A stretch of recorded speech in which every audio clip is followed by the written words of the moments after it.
Good morning and welcome to Messed Up Gaming. And I'll start off by saying that this city is based on an idea I got from watching Play for Fun's videos. He did 30 days to craft Atheria. Hope I pronounced that correctly, and if I haven't, apologies, Play for Fun. He did a city in Skylines 2, which is based around hexagons. And I thought that looks magnificent. So I thought I'd try and take inspiration from that in Skylines 1, with the limitations of this being, I think, my fourth city I've built ever, and just see what I can create with a bit of time and a bit of patience, and trying to make it just look as pretty as I can. So let's get into it here. So I started off by effectively marking out the layout I wanted, and using dirt roads, and then using the network modeling tool. I then converted them into keys and slowly let the water rush into it. Now, part of my design here was I wanted the harbour at the front, obviously for obvious reasons here, 2 passenger terminals, a cargo terminal with warehousing facilities for unique factory products, as we are going to build a lot of them, and also commercial goods in the city. We've got a lot of pedestrian access areas and also incinerator plants here, which are all eco-friendly. We've also then got the tram depot, and the tram runs effectively around here, up, does a loop, runs back along, up the other side, and does a loop. It stays on this bottom island to help people get around. I also wanted to make this as walkable as I possibly could. So large pedestrian areas, as you can see, lots of bike paths, lots of paths in general, and I try to put down trees, not in a haphazard way, but more of a structured way. Beginning of a gun, I had a bit of OCD, this is what it would probably look like. And using the green DLCs packed for these houses, which have some magnificent greenery and look on it. I mean, they just look fantastic, they do. So spinning that back around, I'll try not to do that too much. So this area here is basically just parks, high residential, green cities, and commercial on the outside. If I click to the info view, we see commercial, residential, and some shops mixed in amongst it, hospitals, parks, etc. here. And as we come down here, I've put ferry terminals around, so people have the second option for migrating around the city. And I try to get this railway line here looking as mirrored and uniform on both sides as I could, so the freight can get off and go down to the harbour. And we've also got the passenger terminals, one here and another one here on the right, so the trains can get around. Now you'll notice here I've got 2 train lines. That's done on purpose, just purely solely because I didn't want to have congestion and I wanted to try something a bit different here. So moving up to my roundabout in the middle here, which does cause a bit of congestion, but it's not too bad. I couldn't find a way to get that fixed. If you can, leave it note in the comments and I'll have a look at it.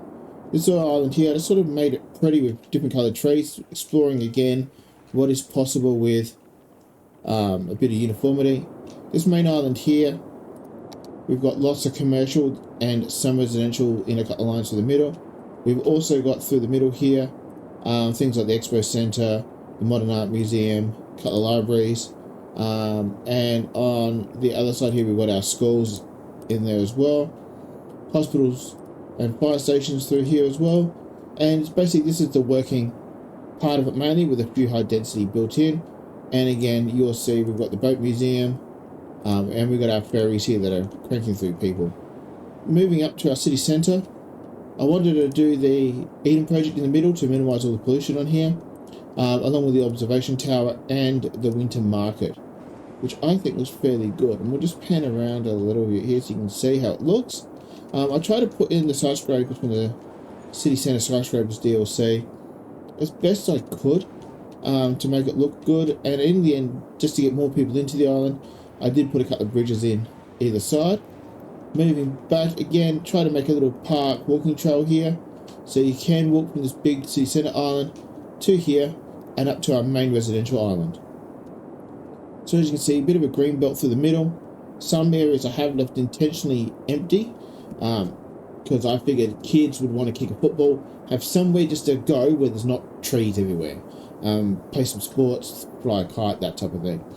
This pretty much here is residential through the middle bit here, commercial on either side, and at the top, again with a freeway going all the way through the islands. Now coming up to the top was the first bit I wanted to put in, which was a amusement park.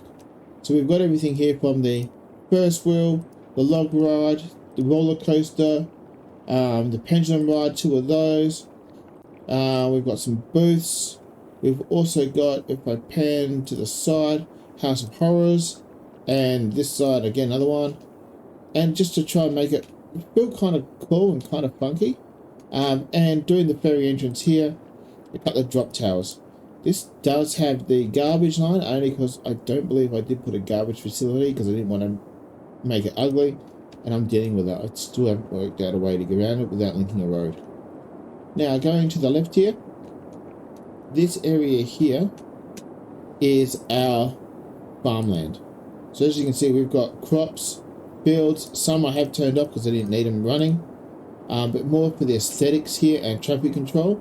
As you can see, we've got a lot of traffic building up here. It's fairly heavy, and if we go to this little info view here, you'll see that side there is getting thrashed, but we are sitting around 80%. Again, this is for, I wanted to try and make one look as good as I possibly could. So we've got some housing on either side, and if I kick up the panel, we've got a bit of commercial and some housing for the farmers. I tried to put some trees around it again. There is only one direct road entrance in and out, because that's what I found to move the people the best. We have got ferry lines coming into it, and here he comes. And we've got our train lines coming in for cargo and also passengers, couple of solar power plants, and our wastewater facilities at the back here, which are all from the green DLCs and just don't pollute. So migrating over to the other side, this is our forestry little island here.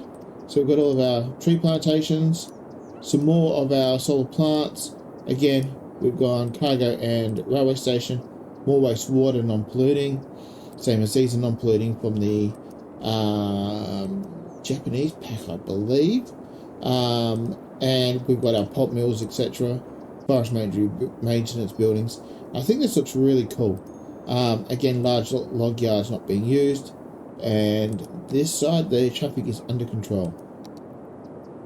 And then on the side of it, the main island, basically just a smaller little community with high density, commercial running along the side, a couple little parks. We've also got the Aussie Royals football field there, and we've got libraries, high school, and a primary school there, or an elementary school, depending on where you're from, along with some nursing homes, firehouses, and medical centres. Again, linked to the road to our main part of the island, not linked to the road to the rest, but they've got the train station if they want to migrate backwards and forwards. And I put in a sound corridor around all of the railway lines here to try and minimise the sound that's causing, and as you'll see, it's not going too bad here. And the rain has kicked in because I didn't turn that off. So that's basically the island here I did. This one here duplicates the other side. So I'm fairly happy with this. It took me, I think it was about 100 hours to build, or more, just because the keys were just driving me insane. And I noticed my hexagons at one point in the middle here, and here were not quite right. I tried to turn this island, big island at the back here, into hexagons as well, but I got so fed up trying to get it uniform, I gave up and created this type of shape here with the triangle in the middle.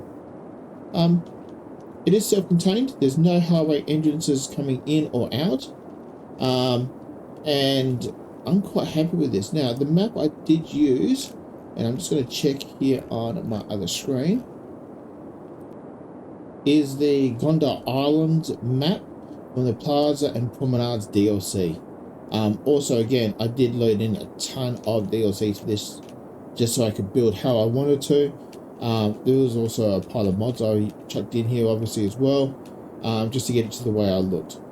I'm sure you could probably do this with no mods, but I wasn't going to try and plot around like that on what I believe was my 4th city I built here.